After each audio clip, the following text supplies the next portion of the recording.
Using a green screen is pretty cool. They can really give you a ton of creative freedom and can be often used to hide aspects such as a messy background, for example.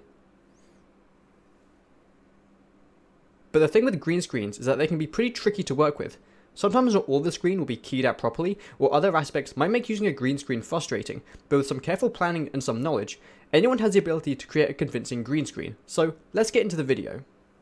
So, using a green screen, or making certain things transparent in a source, is largely going to be dependent on the color key. It's worth noting that there are other key methods such as the Luma key, but this method specifically will only focus on color key, since it's the most useful and can largely do a lot of the features that Luma key can do.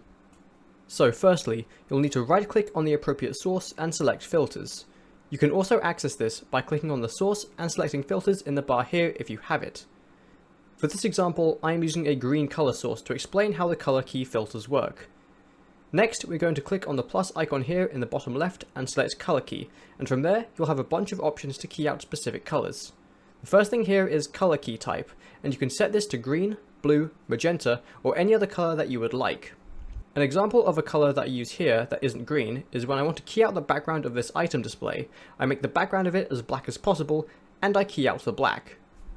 Next is the similarity, so this is how close to the color you want to key out.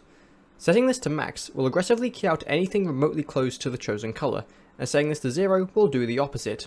This slide here is what I'd recommend you should play around with the most to get a good key.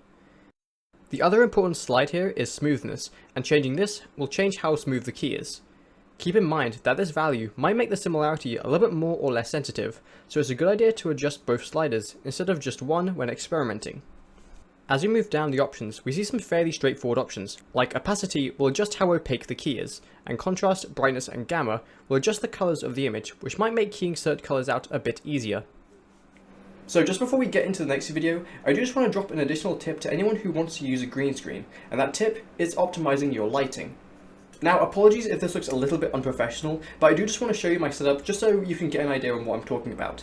It is really important that you, the subject, is well lit, and a little bit less important, but still important nonetheless, is that your green screen is also lit. On my setup here, I have these two lights that shine on me, as well as the general room light that is still on, just so the green screen isn't too dark. Through experimentation, I found that this setup works for me best, but everyone's setup will be different, so it might take a little bit of playing around and general experimenting with the lights to get a really good setup for you. Hey, I hope this video helped you. This video was a short clip from my course on OBS, so if you're new to the software, I'd highly recommend checking it out, as it goes into details over many things discussed in this video, as well as some other things such as the interface, the settings, and a lot more. The links to the courses are in the description, so if you decide to check it out, then I greatly thank you. See you across the internet.